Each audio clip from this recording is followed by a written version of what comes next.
Welcome to Write Now Workshop Podcast, where you can write a book and change the world. I'm your host, Kitty Bucholtz, and this is episode 217, Writing a Page-Turning Thriller, an interview with Rachelle Dekker, coming to you on Thursday, October 22nd, 2020. October 22nd, it's almost the end of the year. How did that happen? I know, as always, in every year, there are things that we're like, I'm so glad this is coming to an end. And yet, on the other hand, every year, there's always things where I'm like, no, not yet. I'm still busy playing in this year. And honestly, I don't know why it is that around October every year, I always feel like it's practically the end of the year. I mean, honestly, we still have quite a bit of year left, 2/12. So, but with that in mind, remember that National Novel Writing Month starts in just about 10 days. So if you have been thinking, maybe should I do it? Like, keep on thinking about it. You've got a little bit of time. Feel free to make me a friend on your Nano dashboard.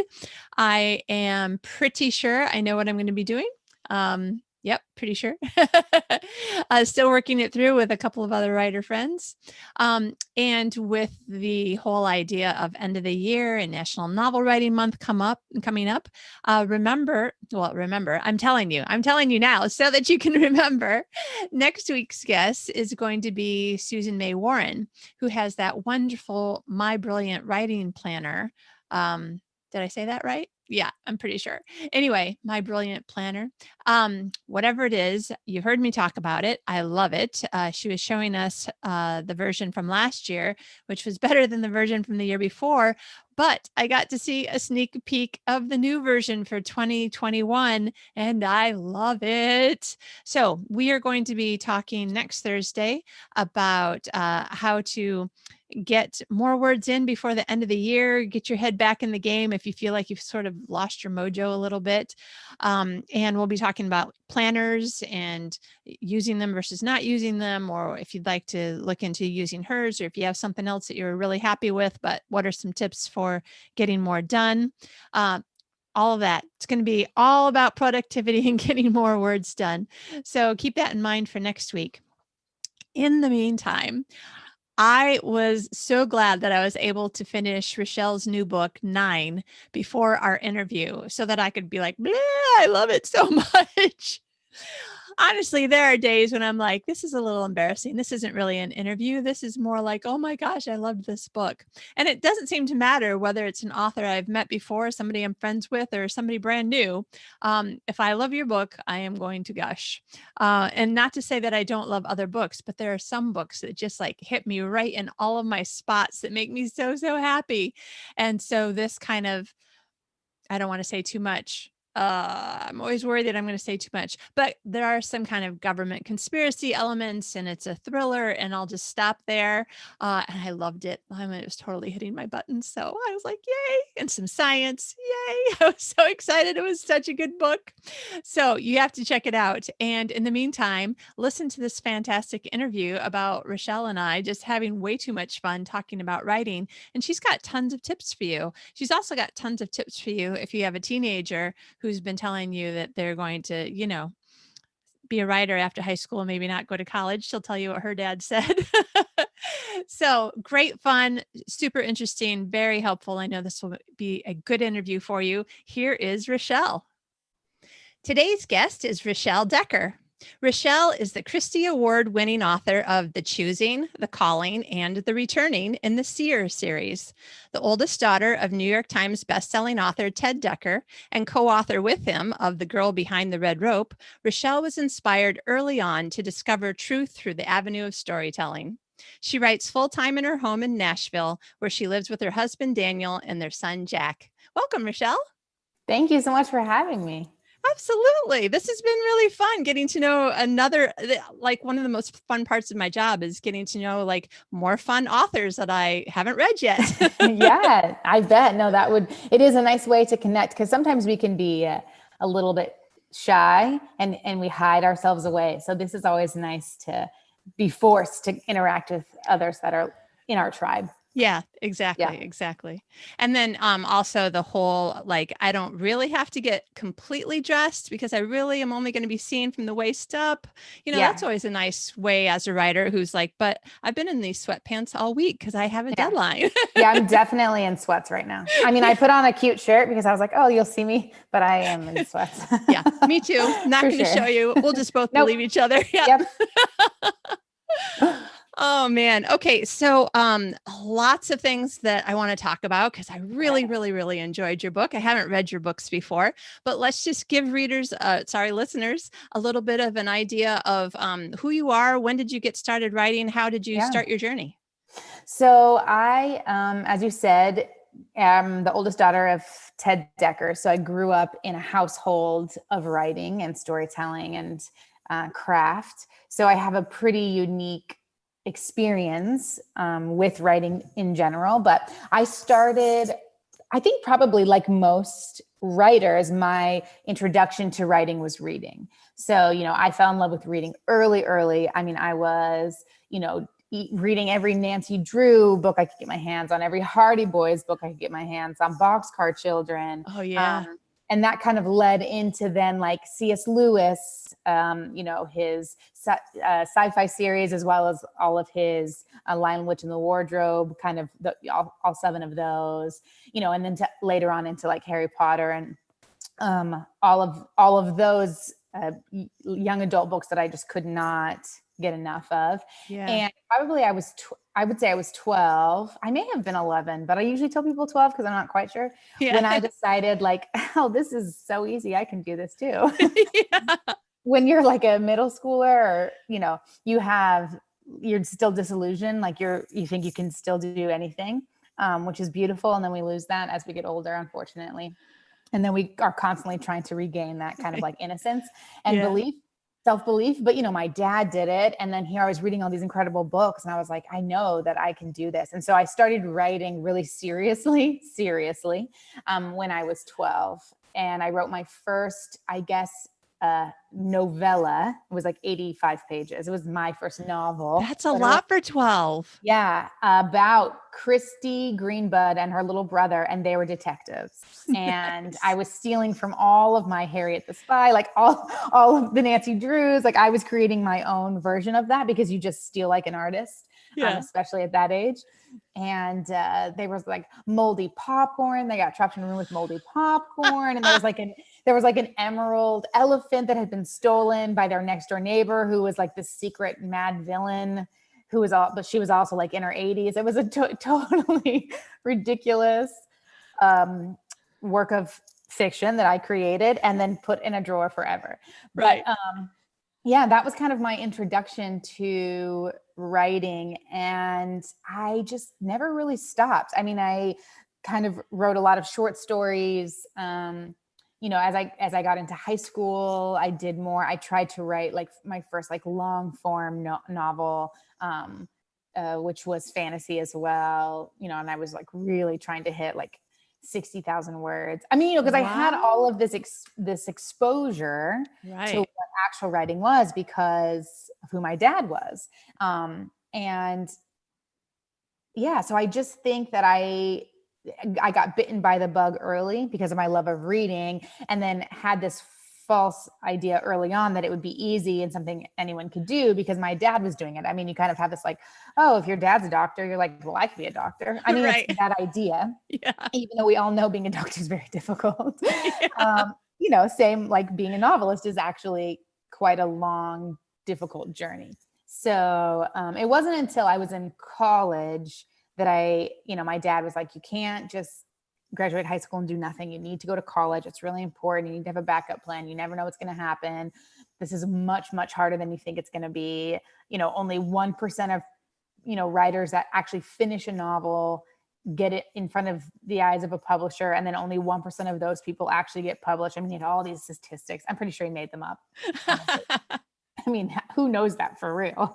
He was just trying to like scare me off because he was like, this is really difficult. This is really hard. You're my daughter. Like, take a path that's easy. Like, don't you want to be like in communications? Or, right. something that isn't so dependent on the opinion of others. Yeah. Or And at whether or least to not, have a plan for what you're going to do when you don't sell a novel in the first 6 months after high school. yeah, exactly. And it's like, well, now where are you going to work? McDonald's forever? I mean, I guess if that's your life goal, like kudos to you, to each their own, but Yeah. Yeah, um, my husband and I don't have kids, but when we speak in front of kids groups at schools or whatever, because he's a computer animator, and oh, cool. yeah, it is pretty cool, I have to say. He's Yeah. like, stop telling everybody, like, be quieter about it. I'm like, no, I'm totally proud. Yeah, that's awesome.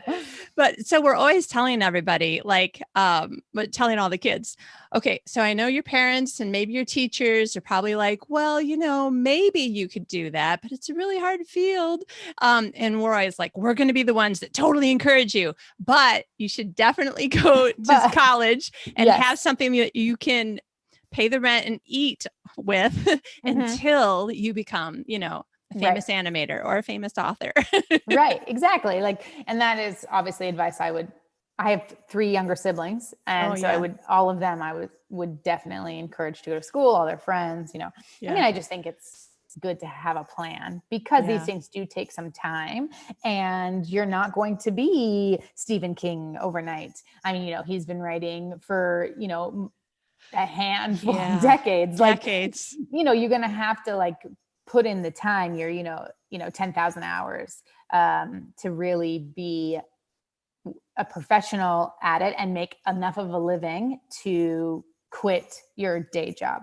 So to speak. So I mean, it was really good advice, but I think that as kids, we have this like idea that our parents are like, you can be anything, you can do whatever you want. And that was just not at all the case with my dad. It never has been. He's a realist and a bit of a pessimistic. He has a bit of a pessimistic view on life. Yeah. And so he was like, well, it's really great that you think you want to do this, but you probably can't. Yeah. So you should go get a degree so that you have a backup plan.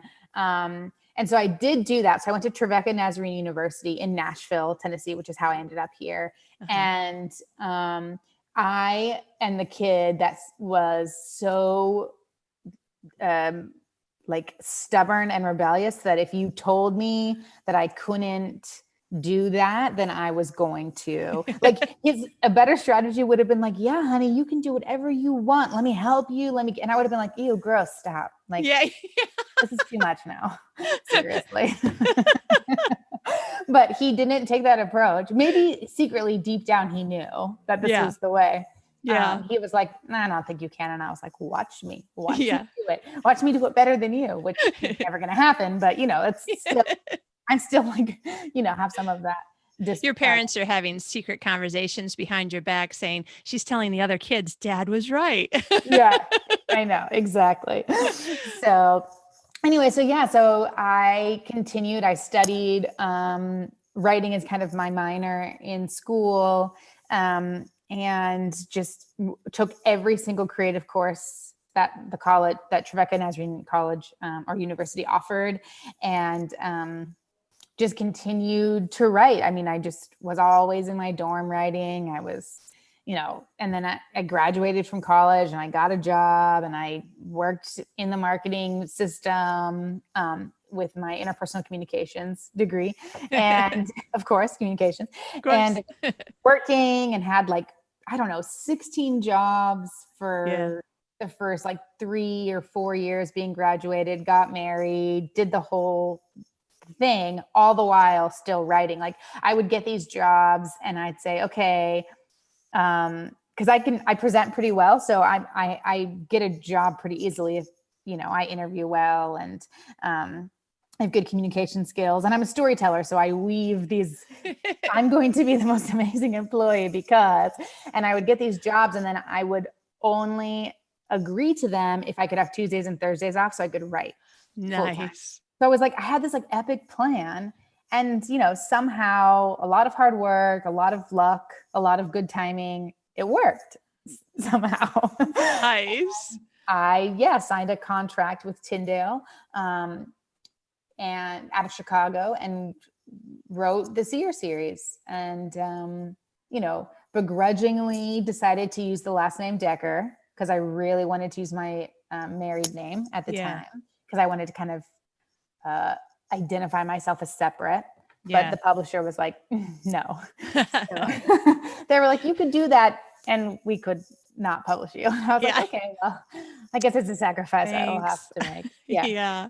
So, yeah. And here we are, 6 novels later. Yeah. Just still somehow doing it, and people are still paying me and letting me, say what I want and do the thing that I love.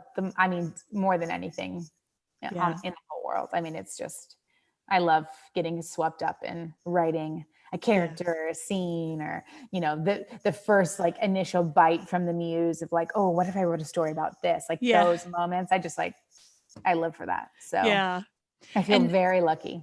Oh yeah, no doubt. And I'm sure, I mean, your parents and family have got to be super proud. Yeah. So that's an extra added bonus. Yeah. Like it was cool too, because, part of the path was that my dad, even though I did use his last name, so I kind of had that brand association, which I'm definitely aware of, and feel very fortunate to have, knowing how hard he worked to kind of gain his reputation, and how many hours he slaved into, writing 40 plus novels. But there was also this, okay, well, I'm not going to make calls for you. I'm not going to put in a good word. He didn't actually even read my first published novel, The Choosing, until I was already in a signed contract. Like that was really important to him. Like he didn't want to read it, give me advice, me make changes, and that'd be the reason I get published. Right. Or, not. Not. Exactly. Right. Yeah. So I needed, like, my own talent and skill needed to be the reason that somebody wanted to publish me. Yeah. So I remember getting that contract, signing it, and then handing, my dad The Choosing, and being like, it's a work in progress, right? We're still working with editors and stuff, but the idea and series that somebody like bought and is gonna like put in bookstores. And that was like a very like full circle moment. Yeah, that was very cool. Yeah. Yeah. One of the things I was thinking about asking you, and I was like, I don't know whether or not you're like, oh, I wish people would stop asking me. But I was wondering if being the daughter of a famous novelist actually makes you feel like life is a little bit more difficult, or being taken seriously, or knowing that the marketing department was like, we want your maiden name on the book because it will help us with marketing. Or if you maybe went through that at the beginning, but then now you just feel like, no, I really am my own author. I have my own identity. Like, how does that work or feel for you? Yeah, I mean, both for sure. I definitely had a road of feeling like I was in a shadow. And rightfully so. I mean, I think that's just the way you experience this kind of situation. I mean, Stephen King's son did it differently, where he published under a name that wasn't even his, right? So we had no idea that it was Stephen King's son, and people praise him for that. And some people will think that was the better path, and that the path I took was easy. It was like, the easy way to climb the ladder. And there is no right or wrong. Like everybody's journey is just their own.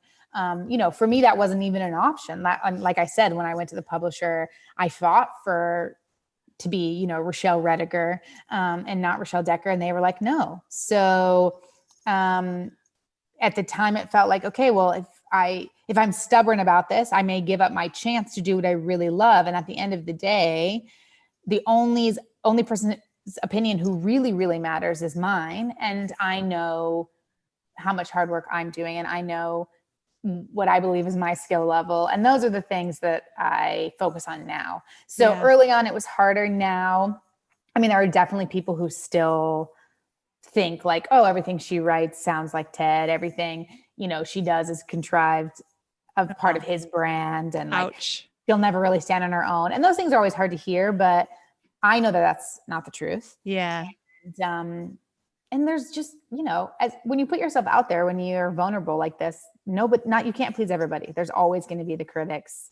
And they're necessary. Like they keep me honest. And, that's important because I think you can get, especially with this profession where I'm doing most of it, like 90% of it in my office by myself, or with a couple of editors, and we like, oh my gosh, this is like amazing. Everything we do is amazing. Everything we touch turns to gold. And then you put it out there and people are like, oh, it's more like bronze. And you're like, oh yeah, okay. It's good. Like you need people to check you. Because you don't get regular checks and balances when you're by yourself. I mean, it's hard. It's hard to be, critical of your own work in a way that's honest, because you're like, well, what do you mean? It makes total sense to me. Well, yeah, right. You made it up. So Yeah. I totally understand, coming at it from a different perspective. I had an agent at a good agency. I was writing chick lit when chick lit was hot, but when editors had decided that it was probably going to die, and so they had just stopped buying it. yeah, Like that's when I started sending things out. They were like, "Oh, we really like it, but this is probably going to die, so we're not buying anymore." I'm like, "No." So I ended up blah, blah, blah. It doesn't matter about my story that much. But I had always been a little girl who wanted to have my own business and do my own thing when I got older, and was always writing stories. And so, oh my gosh, I can have my own business and write my own stories. And now there's a thing, and there's KDP, and I can actually do this thing, which is fabulous, except I'm not sure. I have no idea about the very interior workings of other people's minds, but in my mind, I know for sure that there are moments when I need a check and balance, and I don't have someone to give it to me in the way that I think would make me a better writer. Like I have an editor and she's great, but I can't tell you how many times I think, you like my work too much. Like there must be something I can do better. yeah. Yep. Yeah. I think that a publisher is a healthy dose of that, because, and then, your close, honest friends who will say, this is great, but it could be better. Yeah. I definitely have some of those reviewers that I've met along the way who I am like, wow, that was harsh, but honest and fair. So I like to keep those people close. One of my, another author, Katie Cross, she's a self-published author and she's incredible. And she does YA mostly, but she just is like a machine. I remember one time at a writer's conference, she said to me, my favorite reviews are the 3-star reviews, because they're always the most honest. Yeah. They give you like, I really enjoyed this, but there could have been more character development. I really enjoyed this, but it was a little, there wasn't as many twists and turns as promised, or it did end up being a little cliche, or I kind of saw the ending coming. I mean, those are the ones where they're like, okay, they gave it an honest read, and outside of how they feel about you, especially if they're people who know you, they were like, I want you to do well. I want you to be better. And so those are always the reviews I read first on Amazon. I always go to the 3-star ones, and some of them sting, and some of them I'm like, oh man, why didn't I think about that? And then I read the 4 and the 5 because they make me feel better. Right. Exactly. And I'm like, oh, see, these people got it. Yeah. But those people don't help me grow necessarily. So yeah. I mean, I love, and if you just loved the book and gave it 4 or 5 stars, like, I don't need you to find something wrong with it. Like, there's a place for you too, a very warm place in my heart for you. But I do appreciate an honest 3-star review. And so I kind of adopt her thinking now, because I think that is really helpful. But having Ted as a father was, and continues to be, just like something I'm always going to navigate. Yeah. Because, I am now Rachelle Dekker, and it's not going to change. And I'm proud of that. And I'm proud of what he's done. And I will continue to try and live up to the bar. I mean, that was one of the hardest things starting was, okay, I did get published. Young, I wasn't even in my 30s. I got published under a name that comes with quite a lot of perceived notions about what kind of fiction you're going to get. Yeah. And so I only really get one shot. Everybody kept telling me that, like, this first novel needs to be really good, because if you screw it up the first time, nobody's going to give you a second shot. They're just not. Yeah. And that kind of pressure, I mean, I was like 27 or 28. It's a lot. I mean, Yeah. I didn't have any publishing professional writing experience yet. So the confidence level, I mean, that was an intense, exhilarating because it worked. And I honestly think The Choosing is a really good book. But it was heavy. And I'm glad it's over. Yeah. Yeah. and I'm glad I continue to grow and my writing gets better. And I don't care as much as I did then. I've had 7 years of some business, experience in this kind of arena, and that really helps Yeah.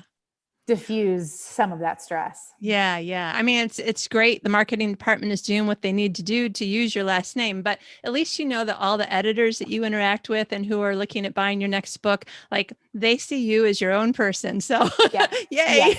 Yes, that is good. Nice. Well, listen, let's talk a little bit about the writing. Okay. So I told you beforehand that I was really kind of going to get on your case a little bit, but I was going to do it on camera with everyone watching. So ooh, suspense. I'm so annoyed with you. I've had a crazy busy 2 weeks. And what have I been doing? Spending way too much time reading the 9, or not the 9, just 9, because I was thinking, I do, I don't know, not quite 52 episodes a year. And I probably 3/4 of them are interview. I probably read at least 30 books a year that are just for the podcast. Yeah. And then there's the books that I'm trying to read on my own because these are the books that I love. Like I have a whole bunch of, I'm behind by like 5 books in the Dresden Files series. And who isn't behind on like 5 books in every series right now? Right. Right. Crazy. Especially your favorite stuff. You're like, no, I want the time when I can sit down. Nobody's around. I've got my cup of hot cocoa. I'm going to just stop looking for that day because I think that day is behind me in my 20s. Before life. Yeah. Yeah. Exactly. So wow. Okay, here's another thing that I have to tell you. These are like obviously pretend bad things. So it's obviously really good. But the first time that I read a Joe Hill book, like you said, I didn't realize he was Stephen King's son. Mm-hmm. I loved the heart-shaped box. Oh yes. It scared the crap out of me. Right. I had nightmares at least 2 or 3 times during the reading of it.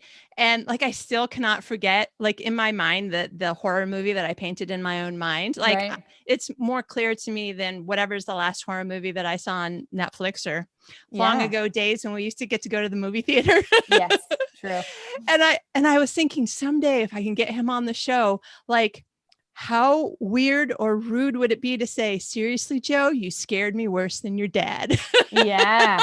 He'd probably think that was quite an honor. Right. I can't imagine he wouldn't. So I've read some of your dad's books, but honestly, it's been a while. There are so many books in the world and I just want to read all of them. But I have to say, I was page turning. I was like, okay, one more chapter. A little bit long. You know what? I'll be fine with 7 hours sleep. It'll be fine. I'll just read a little bit more. And I'm pretty sure I did have at least 1 or 2 like pseudo nightmares in the last couple of days as I was rushing to finish. Yeah. It was awesome. Awesome. Good. I'm so glad. I love it. My favorite thing that a reader can say to me is I tried to go to bed on time and I'm so grumpy the next day because I only got 4 or 5 hours of sleep because I was up reading your book. And I'm like, that's awesome. They're like, no, I'm miserable for today. I'm miserable. Thank you. No, thank you. But that's like my favorite because those were the books that I will never forget. I mean, those are the ones that keep you up, that you don't fall asleep reading, because falling asleep reading is a pretty common phenomenon. So if you're so sucked in to a novel that you, in the wee hours of the morning, are not falling asleep, like that is a killer novel. That's like those are the kind that I am always looking for. So if mine can be that for you, like I've done something right. So that makes me very happy. Yeah. Now, I mean, yours ended up being one of the ones that about, maybe a quarter of the way through it, I had to turn back to, okay, first of all, I'm just saying I am a romance writer. And so I am not dissing on the genre, but I have to read romance novels that are just like, okay, they're the same as all the other romance novels in Right. order to read myself to sleep. Like I need to not care. And I Yeah. had to stop reading your book when I needed to go to sleep because otherwise I was like so awake. It was Yeah. awesome. That's awesome. That's Okay, super so tell cool. us a little bit about it. Now I have to say, since that's the first book that I've read, now I want to, go back to the Sears. You know how hard that is to say? I I'll let know. you say it. See your series. Thank you. Correct. But tell us about the 9, and also we were talking a little bit beforehand. It's slightly related to the book that you and your dad wrote together. So Right. yeah, let's start wherever you want. All right. So, so 9 is my first attempt at like pure suspense. So I really wanted to do something fun. I had just had a baby and I was like, I need something that's not so heavy for me, which is funny because it I'm like, gave you some but nightmares. yeah. So, but if you read The Girl Behind the Red Rope or Wind Through Deep Waters, the 2 before that, they're a little bit more paranormal and a little bit eerier, I think. So personally, so I wanted to do something that was just like really fun, like a chase, super, super cool, action packed, try my hand at having like deep and involved action scenes, which is not necessarily my strength. So I wanted to test myself and, see it where I could grow. And I'm always looking to do that. And then I also wanted to, write 2 really strong feminine characters and play on their relationship and their connection and their friendship. And having, kind of like a Killing Eve vibe. I don't know if you've seen that show at all, but it's fantastic. But without them being enemies, because we see a lot of that, like girl versus girl. And I'm all about like women love and empowerment. So I wanted them to kind of be in these dire circumstances and have only each other to rely on. So there's a little romance, but very, very little, because I didn't want it to focus on that. And I didn't want there to be a man that needed to save them. Some of those things that I was trying to kind of just play with, because I love all of those and I thought the romantic element was way easier to believe because there's only a little of it. Because if she had just, there are, I read lots of romantic suspense. I like it, but I have to tell myself to just choose to believe it. Because otherwise I'm like, seriously, people are shooting at you and you stop to have sex now? Yeah. Like who would do that? No one would really do that. Yeah. Nope, definitely not going to find that in my books. For sure not. And I had kind of decided, so The Girl Behind the Red Rope that I wrote with my dad was originally a standalone novel I was going to write by myself. And through a long process of kind of changing publishers and reworking the idea some, we decided to write it together. And we created all of these really vibrant characters that, and just quickly, The Girl Behind the Red Rope takes place inside a cult in the hills of Tennessee. And these cult members believe that the apocalypse has happened and they're the only remaining kind of like chosen people of God who live in these like very strict boundaries that's, surrounded by a red rope, and very like a village, a nod to one of my favorite movies of all time. And, and on the outskirts of this rope, there are monsters, like real ones that will devour you. Then they like for sure believe this. So, and then what happens when somebody from the outside comes in and rocks their world about what is actually on the other side of this red rope and what does it mean? And the red ropes that we all really place that, these ideas, these wisdoms of the world that keep us keep us safe and put us to sleep at night, but are actually holding us back from maybe achieving what is really out there. It's kind of the idea. So we created all these like really bold, vivid characters. And then the publisher was like, it would be great if they showed up in more books. And I was like, well, I don't really want to do another series. I did that with the Seer series, but what if I took one of these characters who was a little girl in this cult scenario, very indoctrinated, very, disciplinary cult. And I, went into her future 15 years and what would she be like now? What kind of person would she be? What kind of adventure could I take her on? And so that's what I did. So, it's got a nod to The Girl Behind the Red Rope, but is not a follow-up by any means. Right. And you could read 9 first or Girl Behind the Red Rope first, and it wouldn't really matter. But yeah, so I had that in my pocket. Like, I want to use this one character. Of course, she's going to be totally different now. And you don't even know what character it is until, a third of the way through the book. And I also want to have like this fun chase scenario. And what better way than evil government agents I know, right?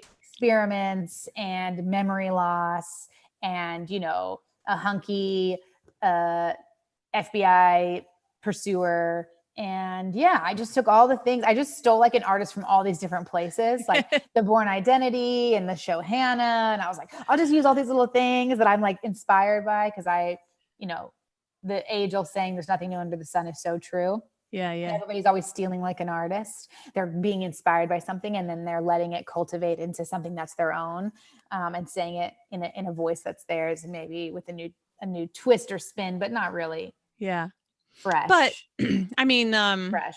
Okay, you're right about Hannah, but I was thinking, yeah, totally Born Identity. I can see how, just like having very recently, I think I finished the book just this morning, honestly. Oh, yeah.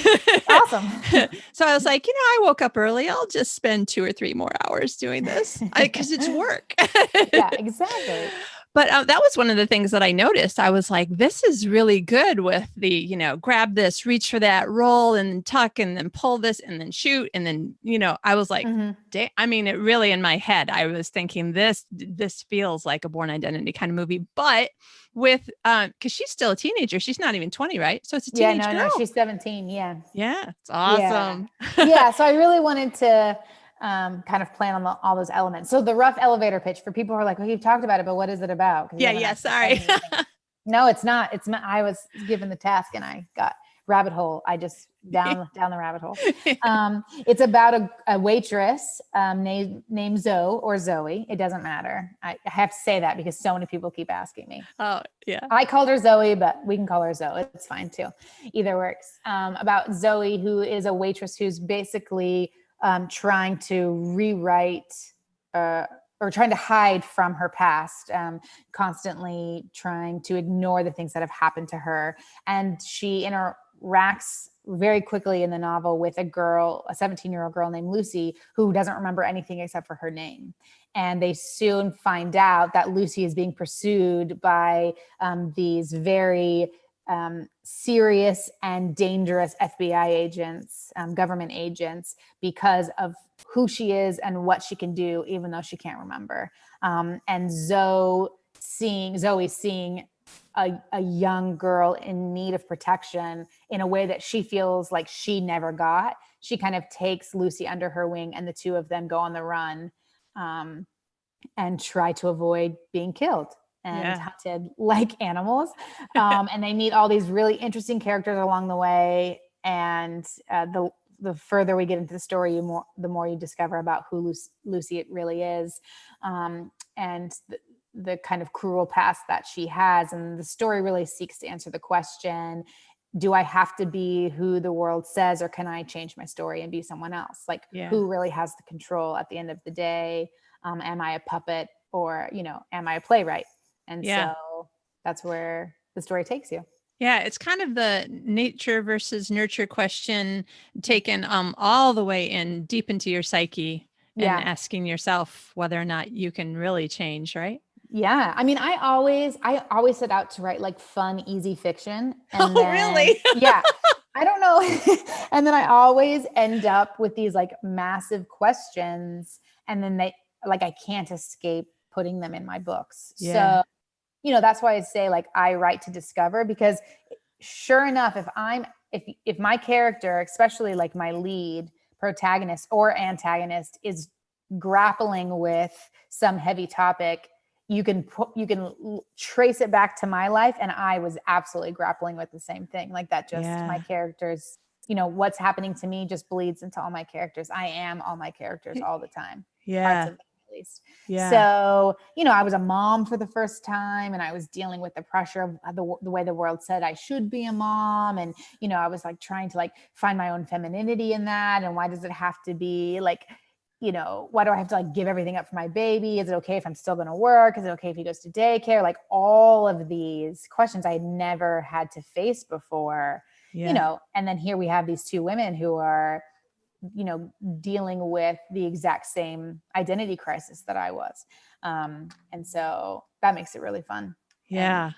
And, I think pretty authentic. Right. Exactly. Now, looking back over your body of work, both published and, pre-published, all the, the millions of words that you've written before then. Right. I learned in about, I think my third published book, that there was a kind of character that I kept writing because that character was the me and the questions that I had in many ways. Do you find that identity or any particular themes or kinds of things show up more than you thought that they would? Yeah, I mean, all of my books come down to identity. Every single one, actually. At this point, if someone was like, "What kind of novel can I expect from Rachelle Dekker?" It'll be a novel based on the theme of identity, and we'll probably have a strong, questioning, feminine lead, and like every single one ends up being that in a different form. I guess I'm just always looking for my place and how I fit in. Who am I really? And, can I change my mind about who I am? And I'm always wrestling with those questions myself. And so, all of my characters, and people who have read all my stuff will know that. I mean, like those reviewers, my 3-star reviewers who have read all of my stuff are like, yeah, this is another book about identity. Like this is what we get from her in a totally different way. And I think it works because I think everything kind of comes back to who am I and what is my purpose and what am I doing and what's the world. So there's so many avenues that you can explore asking that question. So I kind of think like I always will. Probably. Yeah. Yeah. Well, so if it suddenly changes, everyone's going to be like, wait a second, what happened? Did you figure out who you are? Do you have all the answers? Like, can you tell us? All right. Now we need you to write a nonfiction book about it. But, exactly. Even if with you, okay, I'm married to an animator, so both of us act like we're 10 a huge amount of the time. We just got Disney Plus in Sweden just a couple of weeks ago, and my husband's birthday was this past weekend. So we got to, so I can't remember exactly which date this is going to come out. I think the end of October, but so we spent the weekend watching Disney Plus. That was his birthday present, was an annual subscription. So what are we doing? We're watching all the Pixar movies that we already own, but we're like, let's watch it on Disney Plus. But while you're talking, I'm thinking about all the Pixar movies that are about identity, all the Toy Story ones, Incredibles. Oh my gosh. The most heartbreaking scene is when, his mom, Elastigirl tells Dash, well, everybody's special. And he's like, that's just another way of saying no one is. I'm like, I know. That's brilliant. Who thought of just that one line? It's perfect. Yep. One of my favorites about identity is the Inside Out movie from Pixar with all the emotions, and dealing with like how you can both be happy and sad and how everything is necessary and how all of that makes up a part of who you are. And I mean, they all come back to Mulan. I mean, early Disney too, right? Not just Pixar, like Lion King. I mean, so true. Okay, so writer's tip. That's great. Watch all of the Disney and Pixar films. Seriously, if you watch a Disney Pixar film and you are not inspired, then you should find another job. No, I'm just kidding. But it's possibly true though. there are times when I will I think the other day, Daniel, my husband and I are introducing our son. We have our son, Jack. He's almost 2. He'll be 2 early December. And so we're starting to introduce him to all these other movies, to all these Disney movies. He's obsessed with cars. Oh yeah. Like all kinds of cars. So he's obsessed with the movie Cars. And so we've watched it like too many times, but the first time rewatching it in, I don't know, a decade, Daniel and I are like sitting on the couch, like crying at the end, when he stops, when he could have won the Piston Cup and he goes back and he helps the older kind of retiring driver, because it's about like who you are. It's about like being a good person over winning. It's about like keeping your friends close, and like kindness is really important. And in our current state of the world and the, all the nasty politics, it was like, I mean, we're just like both like tearing up on the couch, and my son is like, what is happening? What is wrong with you? And we're like, this is such a beautiful movie. And as much as I would like to, as a human being, I would like to live in a more peaceful world than I live in. As a writer, there are days when I am like, thank you, news outlets. You are giving me so many great ideas. I know. So true. Okay. So 9, I'm trying to back us back to, sorry. Let's see, this is the thing. I get talking with writers. We go on all these little side trips. But so from we have to remember, people might want some writing tips perspective. Yeah. Tell us, are you writing mostly suspense and like a supernatural, or what is the Seer series? Have you been changing genres? Yeah, I've been all over the place. So the Seer series is dystopian. Oh. Yeah. So it is about a kind of rebuilding of a world after a deadly vaccine, believe it or not. It's funny how many books years ago. Yeah. So take that with a grain of salt. But so that is a dystopian series. And it's a straight trilogy. Like you definitely need to read them in order.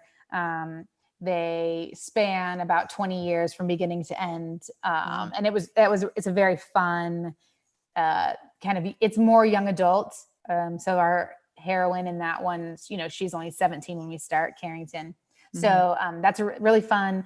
And then Wind Through Deep Waters is like a paranormal kind of drama, I would say. It's hard to explain, but it's about a woman whose daughter drowns in the very first chapter of the book. And because of this, her entire life falls apart.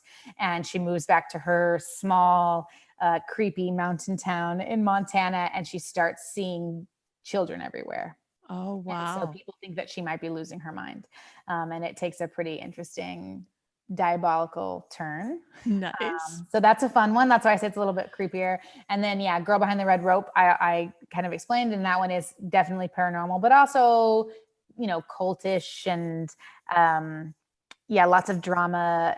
And then this one is, and then 9 is like straight up suspense, and maybe a little bit science, like sci-fi, not like space sci-fi, but lots of science with like memory loss and right.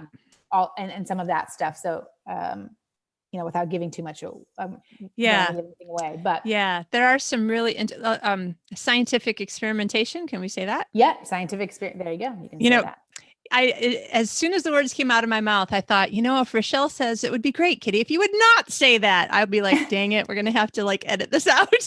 No, that's totally fine. I think, a girl with no memory, and then you soon find out that she has some unique abilities. You're thinking, what is wrong? What is going on here? There's something interesting about her.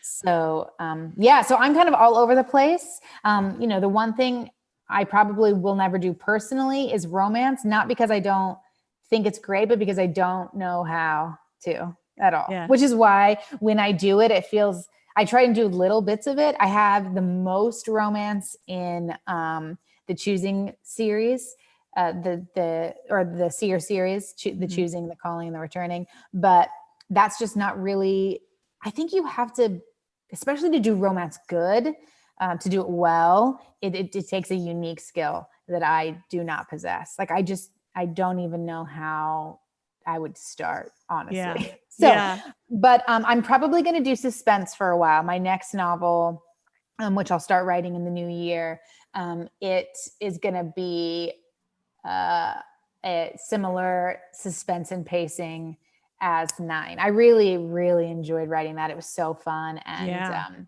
the feedback has been great. So I think I'm going to stick with suspense for a while. It seems to suit me really well. Yeah.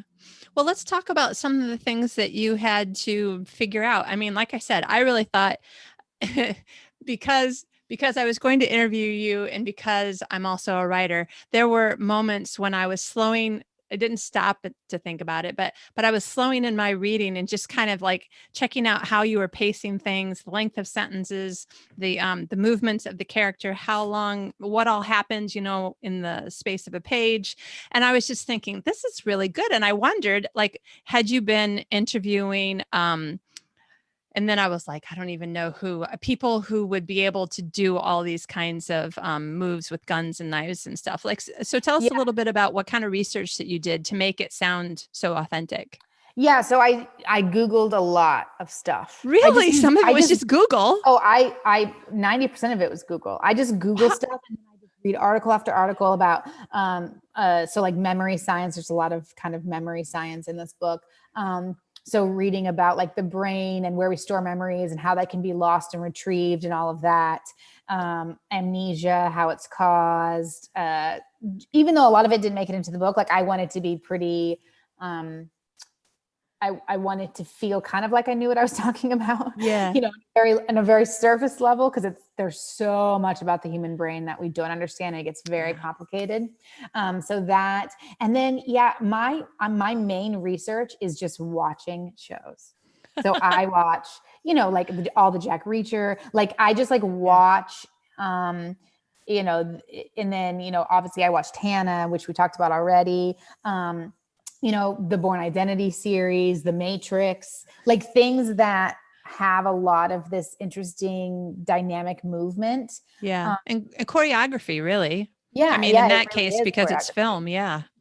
Right. That is, interesting choreography and like, okay. And then when I'm actually doing the writing, and this is a tip that I got from my dad, I will stand up and act it out in my office. Yeah. So, to an extent where I'm like, okay, if I'm going to jab with my, left or right elbow, then what happens to my other hand, and of course, because her skills are not necessarily fully like normalized because of some of the, things you learn about from her. Like I could expand upon that a little, right? Like I don't know very many people who can jump across a 15 feet divide, but who says that like she can't? So, watching some of the X-Men stuff like that, like just like, okay, what does that movement look like? How can I make it really fun and interesting? And then also try and make it sound like it's actually happening, and so that you get a visual picture of it. Yeah. And then I had really just like an incredible editor. I mean, That's awesome. My editor, Erin Healy, shout out. She's incredible. Oh, she's also a writer. Yeah. Yeah, she's amazing. And so she was great. And she's worked with my dad for years, and he does action really well. So she's kind of versed in that arena. And she would just be like, okay, this is a little awkward. Like, this is clunky. Like, I kind of think I know what you mean, but maybe if we used this word instead, or if we just added an extra line of movement here, so it feels like, she's actually like roundhouse kicking someone while reaching to the floor with one hand to grab a gun and then spinning around. I mean, those kinds of things. Like, how do we make it feel as visual as possible? Because that's what you need in a story like this, is for people to be able to see what's happening while they're reading. And I don't have any idea because I don't have a brain that isn't filled with thousands of movies. So I don't know about people who don't watch tons of movies. But when you were saying about, is it possible for somebody to actually jump across a 15 foot divide? I was thinking, like, I had just recently rewatched for the third time Casino Royale, the James Bond movie. Yeah. And they had a real parkour guy doing the stunt work. And I was just watching the movie going, I can't believe this is like full shots of this guy really doing it without ropes and wires. And like, how do you even train for something? Like, how are you a little kid and you're like, you know what I want to do? I want to learn to jump like buildings. Like, how does that become a thing? It's amazing. It's amazing. I don't understand. But and then how do you train for it? Because you can't just be like, well, I'll just try it and see what happens. So. I guess you probably have to have really good health insurance before you get started. That kind of stuff is incredible. So so I just kind of, lots of watching, lots of acting out myself, lots of Googling, and then, a really, really good editor who helped me just make it sing. Yeah. Yours are like they're the unsung heroes of all of publishing. Like, they are, so true. They're so good at what they do. Yeah, yeah, totally agree. And please, editors out there, feel free to come on the show. Tell us Yes. anything that you want, what we're doing right, what we're doing wrong. We all want to hear from you. Yes, we do. So, Rachelle, what would you say over 20 plus years plus 6 published books? What would you say are some of the best things that you've learned as far as tips, or the things that you're like, wow, some of the best things I've learned from an editor, Mhm. or writing groups that you've been in? Like, what are some of the things that we can share with listeners right now? Yeah. Wow. There's so many things. Right. I would say probably, okay, let me think of the things that have been most impactful for me. Probably like writing every day. So someone told me early on that before you become published, like if that's something you really, really want to pursue, the best way to become published is to be the best at your craft.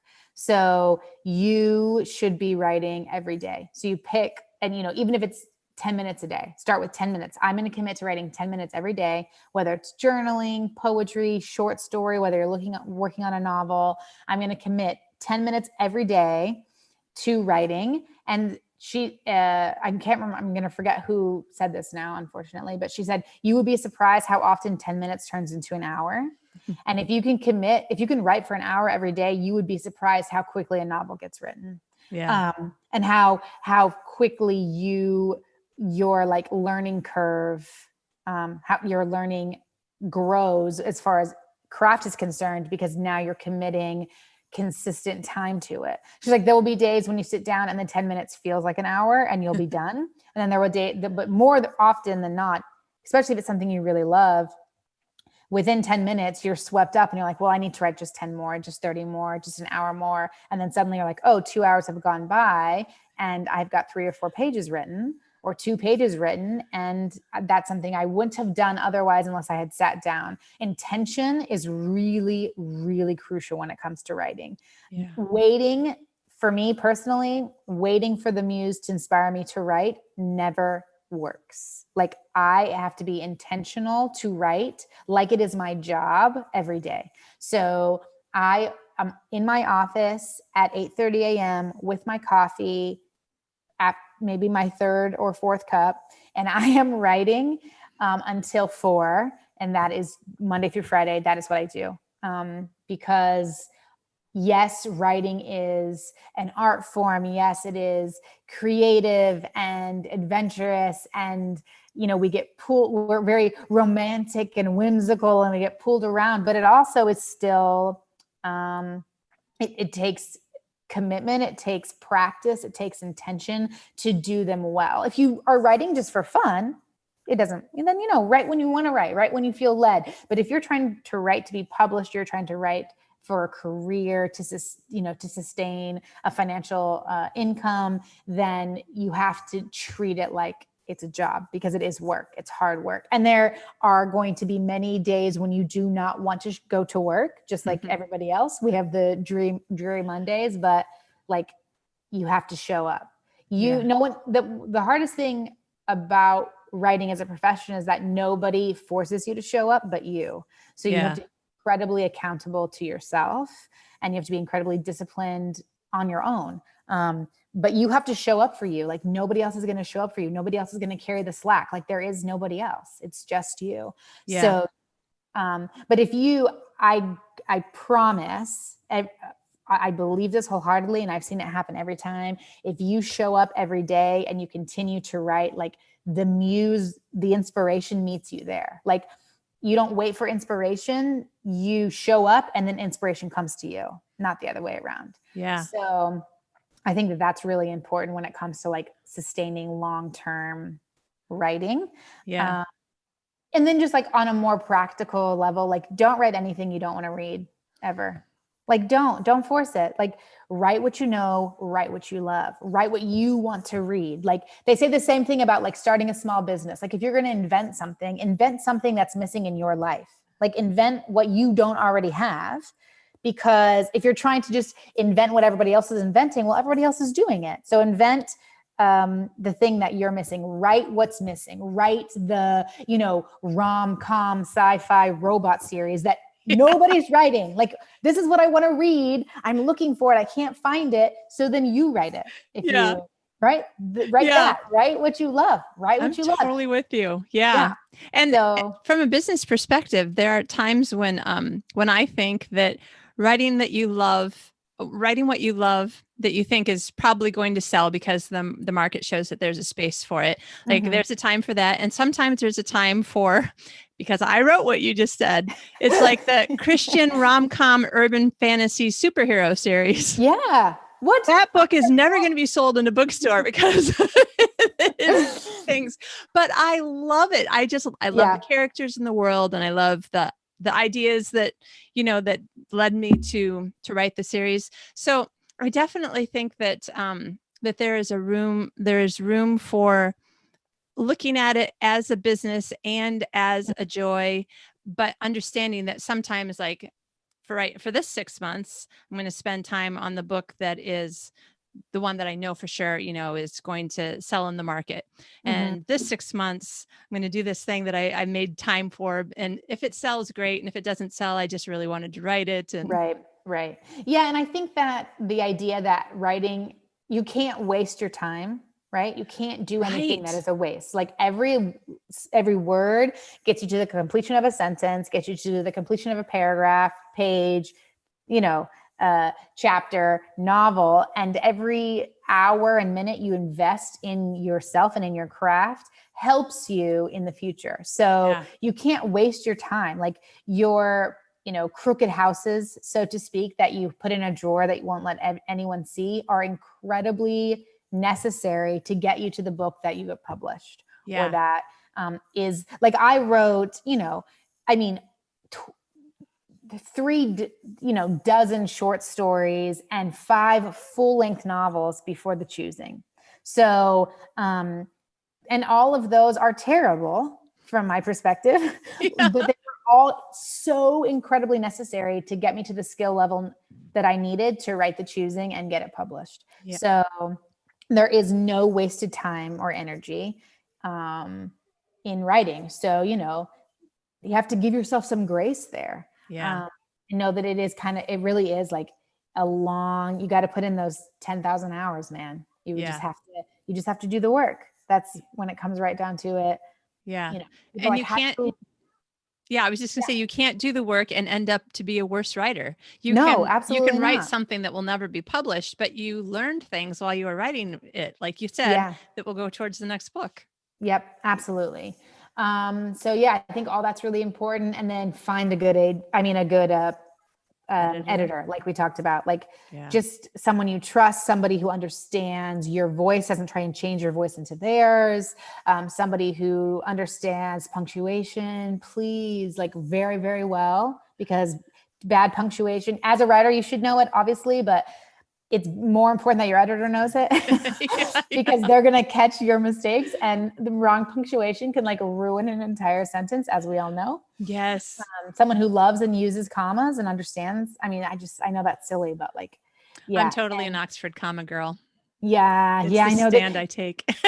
in fiction, there's some debate about commas, like how often you should use them, when you should use them. They're being used less and less, especially in a dialogue. And sometimes I just always add a comma in, and then Erin just takes it out. But it feels like there should be one here. I'm just going to do it. Yeah. I was reading the Kindle sample of another author that I want to ask to be on the show. And now I'm going to be very clear to not let anybody know who it was, but there was a sentence I had to read again because I realized that she's not using as many commas as I'm used to. And without the commas, I thought it said something almost opposite of what it actually said, but I had to read it again to see that that's not what she meant to say. Yeah. So true. So get a good editor. Editors they will be your best friend and your worst enemy, but in a way that's really good for you. So finding someone who pushes you, but pushes you in the place that this is where I want to be. This is my voice, but somebody who's going to help you to become better. Who believes in you, who's I know there's more in you. This is a great rough draft. It's a good first start, but let's start over. And that's not because don't think you're good. It's because I think you're so good. Like, I think the potentiality that you possess is not being fully like, displayed now. So let's try again, because I really believe you can do better. Yeah. And that is hard to hear, but so necessary. So yeah, find a good editor. That's Love it. key. Yeah. I could talk to you forever. I still have like a whole bunch of things that I was like, oh, I was going to ask you about this and this, but I'm looking at the time and going, oh, I have to force myself to stop talking about writing. I'll have to come back. Great idea. Let's do it. Okay.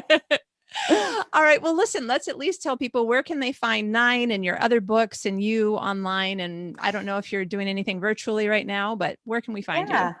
Well, you can always go to RachelleDekker.com. Everything is listed there. Also BakerPublishing.com. They have my books there. They're always running really good discounts and stuff.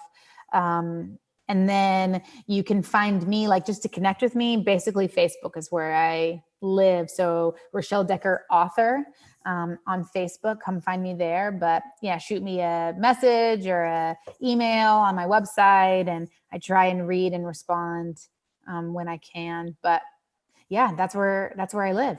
Awesome. Very good. Yeah, I would guess that with books and promotion and a 2-year-old, you probably have a little bit more of a limited time that you can spend with readers. Yes, it is true. But I still try, and I'm not a huge social media person. I don't love to, spend a lot of time on, like, I have an Instagram, but I hardly ever use it. Stuff like, I've never used Twitter. I mean, if you see me tweet, it's because I posted it on Facebook and it just automatically got tweeted as well. Like, that's my Twitter capacity. But I do like to hear. I love to hear from readers. I love to answer questions and have conversations when I have time. It might take me a little bit to get to you, but if I've seen you, I've not forgotten you. But yeah, it's the best way to connect with readers in this day and age. So yeah, so true. Though I have to say, one time before internet, email, blah, blah, blah, I actually got a handwritten note in the mail, and I was like, I'm going to hang on to this forever.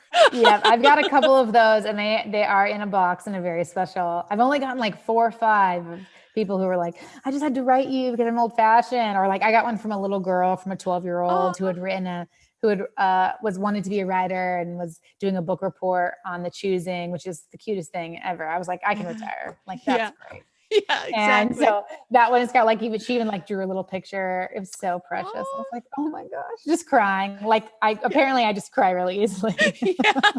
I'm the same. Cards, handwritten letters from children. Like, it's just so sweet. Exactly.